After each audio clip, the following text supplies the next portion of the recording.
Oi pessoal, meu nome é Bruno, eu sou biomédico, pesquisador e mestre em ciências. E nesse vídeo aqui eu quero falar sobre um conceito muito básico da neurociência que muitas vezes passa despercebido. Aqui eu quero falar para vocês como que ocorre a neurotransmissão, ou seja, como que o nosso cérebro se comunica.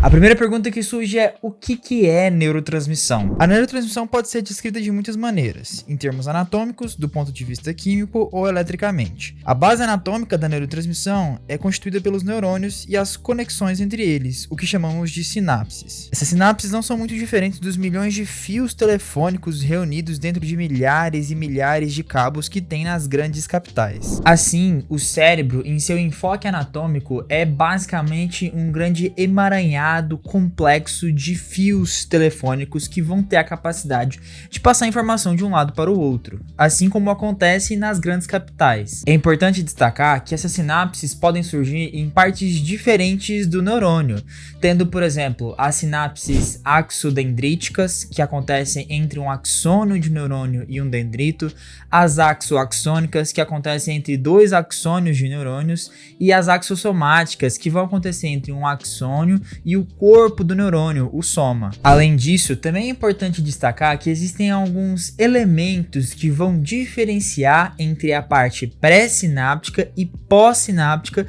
de uma conexão sináptica entre dois neurônios. Essencialmente, a parte pré-sináptica é quem vai estar enviando a informação e a pós-sináptica quem vai estar recebendo a informação. Então, por exemplo, os neurotransmissores são elementos constituintes do neurônio pré-sináptico, enquanto os receptores são elementos constituintes do neurônio pós-sináptico, lá no que chamamos de densidade pós-sináptica. A neurotransmissão clássica começa com um impulso elétrico que vai deflagrar o que chamamos de potencial de ação. Esse potencial de ação é uma perturbação no gradiente eletroquímico que tem dentro do neurônio. Vamos com calma. Geralmente, o neurônio tem um interior onde tem um balanço eletroquímico mais negativo do que o meio externo. Quando ocorre algum tipo de estímulo, você vai ter uma alteração desse balanço do meio interno, fazendo com que ele fique mais positivo. Quando esse meio interno atinge um certo limiar de positividade eletroquímica,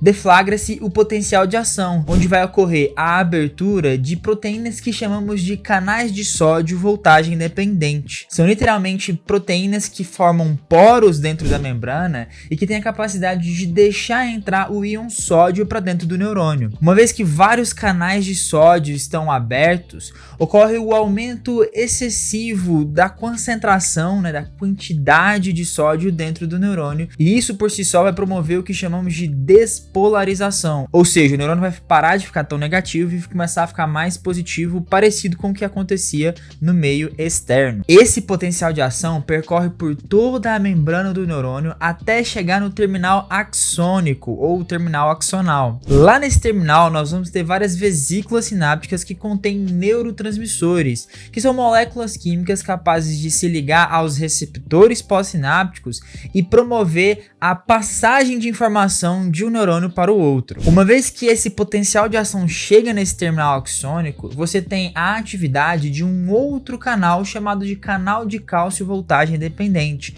que, assim como acontece nos canais de sódio, promove a abertura de poros na membrana do neurônio que vão entrar cálcio, e essa entrada de cálcio dentro do neurônio vai promover a liberação do neurotransmissor por um processo que a gente chama de exocitose. Essa exocitose vai liberar o neurotransmissor do neurônio pré-sináptico para a fenda sináptica, que é o espaço entre o neurônio pré-sináptico e pós-sináptico. E esse neurotransmissor, por sua vez, vai poder interagir com diversos receptores diferentes que vão estar expressos ali na densidade pós-sináptica no neurônio pós-sináptico. Então, ok, potencial de ação deflagrado, despolarização do neurônio, abertura de canal de cálcio voltagem dependente, liberação de neurotransmissor na fenda sináptica. E o que está acontecendo agora? Bem, existem uma série de proteínas que a gente chama de proteínas receptoras que vão estar disponíveis no neurônio pós-sináptico para que o neurotransmissor consiga se ligar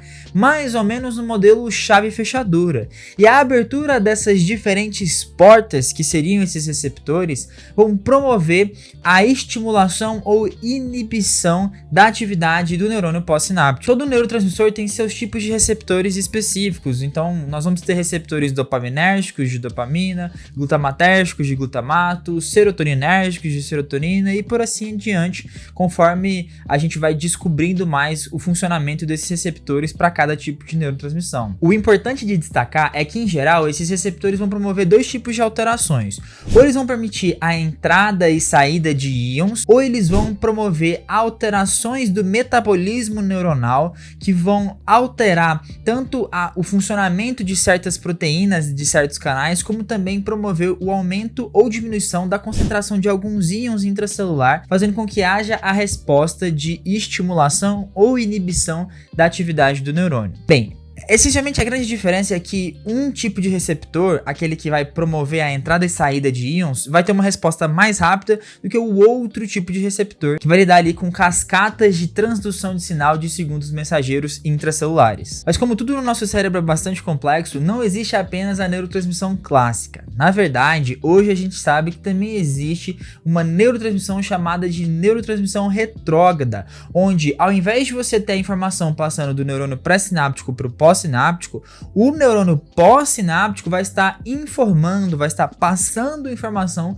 para o neurônio pré-sináptico. Em geral, essa neurotransmissão retrógrada é importante para modular a própria atividade do neurônio pré-sináptico, ou seja, é uma forma do neurônio pós-sináptico de avisar para o neurônio pré-sináptico que ele deve aumentar ou diminuir a liberação de neurotransmissores. Um dos exemplos é do sistema endocannabinoide. Sim, aquele sistema de produção de moléculas que parecem com aquelas moléculas da cannabis que tem uma atividade parecida, mas que a gente produz endogenamente no nosso cérebro. O sistema endocannabinoide promove uma atividade retrógrada, onde o neurônio pós-sináptico libera essas moléculas que são chamadas de endocannabinoides, que vai promover a atividade de receptores canabinoides sobre o neurônio pré-sináptico, tendo a capacidade de modular a liberação de transmissão de diversos neurotransmissores diferentes. O que eu quero deixar claro nesse vídeo é que, essencialmente, o nosso cérebro se comunica através de sinapses majoritariamente químicas, que vão promover alterações de inibição ou estimulação de outros neurônios através ou da entrada e saída de íons, ou também de modulações do metabolismo neuronal. Bem, se você tiver qualquer dúvida, deixe aqui nos comentários, por favor. Eu agradeço pela paciência de vocês, muito obrigado pela atenção e até mais!